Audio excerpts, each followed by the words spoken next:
上回说到，乌索普终于认识到了自己的错误，大声向伙伴们道歉。这一刻，乌索普才真正的开始成长了。草帽团重新见到了乌索普，伙伴们又可以像从前一样继续冒险。司法岛一战，草帽团名声大噪，名扬世界，连路飞的父亲革命军首领龙也被吸引了注意力。他站在革命军的总部巴尔迪克的顶点，看着一片茫茫，低声说道：“总有一天我们会见面的，路飞。”在草帽团的通缉令传遍全世界，成为热议话题的3天前，距离水之都不远的某个小岛，白胡子海豚的叛徒黑胡子另起炉灶，招募了几个死党追随。看了报纸上关于草帽团攻打司法岛的报道之后，黑胡子哈哈大笑，攻陷了司法岛，同时得罪了海军和世界政府，草帽团的悬赏金这一下一定会飞涨了。如果把他们搞定送给海军的话，想必能谈成一笔不小的买卖。黑胡子率领全员向水之都方向赶去，半路被另一个男子截住。等一下，地奇，我找了你好久啊！黑胡子等人停下脚步，顺着声音传来的方向一看，此人正是白胡子海团的二犯队队长，黑胡子的前队长火拳艾斯。黑胡子一愣，喊道：“艾斯队长啊！”艾斯冷漠又鄙夷地说道：“别管我叫什么队长，那是尊敬别人的时候才会用的称谓。你小子竟然敢耍我！你现在也是船长了呀！”黑胡子海贼团马歇尔蒂第7船长。黑胡子哈哈大笑：“小事儿。话说我们已经好久不见了呀，艾斯队长。为什么你会知道我在这里？”艾斯忍着一口恶气，努力让自己保持冷静。蒂奇，我们不要再说废话了。比别人多活了那么多年的你，不可能不知道现在是什么情况吧？黑胡子想了一下，依然保持笑容说道：“我知道了。那就让我再多说一句，艾斯，你要不要加入我的团队，和我一起夺天下吧？我已经计划好了争霸之路。白胡子的时代已经结束了，海贼王由我来当。首先去把前面使多的草帽路飞给杀了，当做是献给政府的见面礼。”艾斯的脸色大变，路飞嘛，你小子说什么呢？看来我今天绝对不能放你离开了。路飞是我的弟弟。黑胡子水的狙击手范奥卡听到艾斯提到弟弟，就知道这事已经没有了商量的余地，二话不说提枪就打。子弹穿过艾斯的身体，艾斯毫发无损，后背燃起火焰。艾斯发出一声嘲笑，艾斯双手变成枪状，对着范奥卡一顿扫射。冠军巴基斯跳起来，将一座房子举起来砸向艾斯。艾斯使出一招岩界火柱，将房屋直接冲毁。黑胡子吼道：“你们根本不是他的对手，不要擅自动手！”艾斯一招火拳打过来，将黑胡子3人轰趴在地上，另外2人没什么事，黑胡子却倒在地上惨叫不止。其他人立即围了过来。黑胡子扑灭了身上的火焰，看到艾斯面无表情，一步步走过来。黑胡子爬起身，不知廉耻地说道：“我知道了，艾斯，你很想杀我吧？这也难怪，杀害同伴可是重罪。第4队队长萨奇的确是我杀的，这也是无可奈何的事情啊。他有我想要的恶魔果实，按照船上的规定，谁先发现谁吃。我对图鉴上所有果实形状都记住了，一下子就看出来，那就是我梦寐以求的果实。我在白胡子船上待了这么多年，是因为那里找到这个果实的几率最高。要是运气不好，我也就认了。可是这颗果实偏偏落入我朋友的手里。”艾斯冷着脸说道：“所以你就杀了萨奇，抢走了果实吗？”黑胡子得意地说道：“这只是偶然，是这个能力选择了我，艾斯。这一下我就是世界最强了。”黑胡子张开手掌，一团黑色的东西从手掌中冒了出来，接着一条黑色的柱体从黑胡子身体中喷发出去。艾斯，你的身体是火吧，我的是黑暗，我不会被你杀死的。艾斯队长，恶魔果实史上最凶残的就是这个力量，自然系暗暗果实。我现在是黑暗人，这个力量到底有多强？我马上让你见识一下。黑胡子几个船员已经飞一样逃命了。艾斯不屑一笑，完全没瞧得上黑胡子。黑胡子手掌一收，黑暗的能力一下子被吸收回来，接着以黑胡子为中心，像黑色的潮水一样急速向外扩张，很快就将大半个城市都包在了里面。镇上的居民们赶快逃命，很快小镇就走空了。所谓黑暗，就是引力，吸收并吞噬一切力量，不放过一丝光明的危险力量。我还不会对你出手，你就好好看着城镇吧，艾斯。黑胡子将手掌撑在地上，大喊一声，地面上的黑色潮水仿佛受到了黑胡子的召唤一样，迅速被吸了回来。街上的马车、房屋，所有的一切事物都被吸进了黑色之中。几分钟之后，一个城市所有的东西都消失不见，变成了一块荒地。接着，黑胡子又将一团黑暗释放出来，被吸收进去的东西被挤压成了碎片。随着黑暗潮水被释放出来，噼里扑通的被堆在了地上，形成一片废墟。黑胡子得意极了，哈哈大笑，刚要吹嘘几句，却看到几颗萤火虫一样的荧光出现在了自己的周围。轰隆一团火焰由萤火虫树爆发出来，烧在黑胡子的身上。黑胡子倒在地上，不断翻滚惨叫。按道理来说，自然系的能力者自身可以元素化，对于艾斯这种攻击，轻易就可以躲开。黑胡子似乎没办法躲避，他的身上出现一团黑色，将火焰吸收掉，救了他一命。黑胡子喘了几口粗气，缓缓道来：“既然你诚心诚意地问了，我就大发慈悲地告诉你，黑暗可以吞噬一切，物理的东西也好，光线能量也好，照吞不误。但是能力者本身却不具备元素化的本领，而且身体会吸收比常人还要多几倍的痛苦，这就是代价了。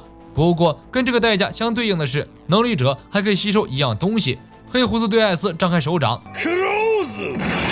艾斯感受到一股强大的引力，将他拖了过去。黑胡子紧紧地抓住艾斯的胳膊，接着一拳打在艾斯的腹部，将艾斯击倒。艾斯口中飙出鲜血，不可思议地看着自己的身体。明明自然系恶魔果实能力者可以元素化，为什么自己会被黑胡子抓住实体？黑暗引力能够吸引能力者的身体，而且还可以吸收恶魔果实的能力。也就是说，当我触碰到你的身体的时候，能力者就完全无法使用能力。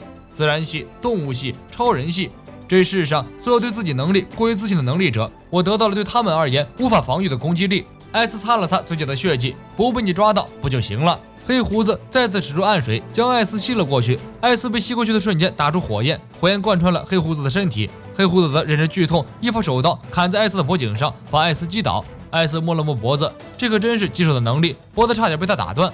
艾斯瞄着黑胡子打出十字火，一顿轰隆隆爆炸之后，艾斯跪倒在地，黑胡子也累得满头大汗，气喘吁吁。一切力量在黑暗面前都是无力的，我越来越觉得你很可惜，加入我吧，艾斯。艾斯挣扎着站起身，微微一笑，要是臣服于力量，那就白当男人了，我绝对不会让自己的人生留下后悔。黑胡子见劝说无果，动了杀机，这个世界活下去才是胜利，真遗憾艾斯，死在黑暗里吧。艾斯用尽全身力量，画出一个如同元气弹一般的火球，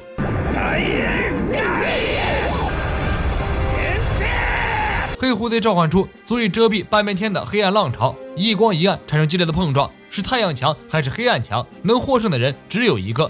艾斯轻声回应：“我只支持白胡子为王。”而同时咆哮一声，打出自己的大招。小小的岛屿上，黑暗与光明产生强烈的碰撞，这一战直接引发了那场世界级的战争——顶上战争。无数海贼和海军战死，一个朝代得到了更迭。草王团离开水之都之后，中间经历了长长的几集 TV 版剧情，终于回到了正轨。路飞一伙人向云岛的方向前进，行至魔法域的时候，突然看到海面上飘着一个木桶，木桶上还插着一面旗帜，上面写着宝字。众人很兴奋，不会是从宝船上掉下来的宝物吧？路飞等人立即动手将木桶捞上了船。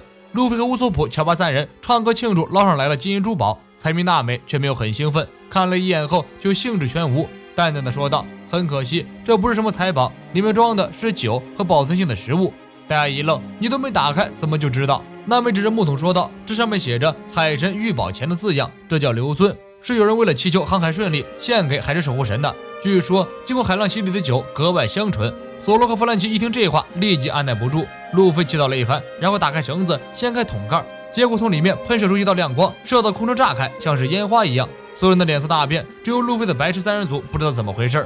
罗宾说道：“那是信号弹，如果是恶作剧还好，否则的话，我们的位置已经暴露了，接下来可能会被什么人盯上。”乌索普吓得惊声尖叫，立即和乔巴二人来到船的周围，观察四周海域，但是并没有发现什么异常，也没有可疑的船只。娜美感受到四周气压发生了变化，云的流动也变快了。凭着自己的直觉和经验，5分钟之后，暴风雨就来了。娜美立即让伙伴们将船帆收起来，启动士兵船务0号频道。很快，阳光号带着众人从暴风雨中突围出来，来到一片宁静的海域。不过这个地方依然乌云密布，浓雾重重。这还没到晚上呢，四周却十分昏暗，让人感觉背脊发凉，毛骨悚然。娜美想到可可罗婆婆说过的一个地方，去往渔人岛必经之地，人称魔鬼三角洲，经常会碰到游轮船的闹鬼海域，恐怖的气氛一下子拉到了顶点。不过感到恐惧的只有乌索普一个人，因为其他人都从可可罗婆那里听说了相关传闻，有了心理准备。乌索普则被吓得尖叫不止，乔巴也被吓得够呛，抱着索隆的小腿颤抖不止，因为只有他注意到了一只幽灵，一只为后面故事埋下伏笔的幽灵。就在众人围着乌索普给他讲鬼故事吓唬他的时候，一艘比阳光号还要大的海贼船缓缓飘了过来，船帆已经破烂得不成样子，伴随着一阵阵空灵又瘆人的歌声缓缓驶来。草帽团的人都吓傻了，传说中的幽灵船真的来了。更可怕的是，当船驶近的时候，草帽团的人分明看到上面有一只骷髅头端着咖啡杯，直勾勾地看向这边。乌索普等人吓得惊声尖叫，路飞指着幽灵船喊道：“看，有一只骷髅头在唱歌！”乌索普立即大骂：“白痴啊你！骷髅头怎么可能会唱歌？是幻听，幻听啊！”路飞坚信自己看到了一只会唱歌的骷髅头，嚷嚷着要登上幽灵船一探究竟。山珍和索隆担心路飞又出去闯祸，赶紧把他拦下来。索隆提议抽签来随机选中2个人陪路飞一起登船，负责监管路飞。此提议一出，立即惹来乌索普、乔巴、娜美、弹药3人组的不满。为什么要用抽签这么残忍的方法？谁想去谁去不就完了？索隆看了看船舷，说：“你们确定？”果然，整艘船除了乌索普弹药3人组，其他人都对游轮船很感兴趣。如果不抽签的话，就要把乌索普弹药3人组留在船上，其他人一起登上游轮船。乔巴拖着索隆的小腿求抽签，乌索普和娜美一起挂了上来。抽签结果不尽人意，山治和娜美都抽到了下签。两人和路飞一起乘坐小船来到游轮船下面，用船上挂的救生网向上攀登。爬到半道，3人一抬头就看到一个骷髅头在俯视他们，恐怖气氛再次拉满。3人登上船后，路飞和山治愣了，因为这个骷髅头又有礼貌又搞笑。骷髅头和3人表示了歉意，自我介绍说自己已经好多年没见过活人了，所以也被吓了一跳。路飞指着骷髅头惊奇地说道：“看呀，爆炸头，骷髅头在说话。”山治真的看呆了，真的让人难以置信。骷髅头看到娜美也愣了，赶紧放下咖啡杯和手掌，整理了一下衣服，擦了擦皮鞋，绅士一般郑重其事地说道：“请让我看一下内裤吧。”娜美一拳头将好似骷髅头打翻，恐惧感消失得无影无踪。骷髅头被打翻在地，额头上鼓起大包。山治啧啧称奇：“骷髅还能起包吗？”路飞哈哈大笑，问了一个更奇怪的问题：“你拉屎吗？”骷髅头站起身，走过去拿过手掌和咖啡杯，然后又走了回来，严肃地回应道：“我拉屎的。”山治气得大骂：“你们2个是不是有点什么毛病？你是个骷髅头，为什么你活着还能说话？这到底是个什么东西？为什么在这里？这艘船发生过什么事情？这片海域会发生什么？赶快回答我！”路飞拦住山治，说道：“回答这些问题之前，我有个更重要的问题要问，要不要做我的伙伴？”骷髅头想也没想，点点头：“好啊。”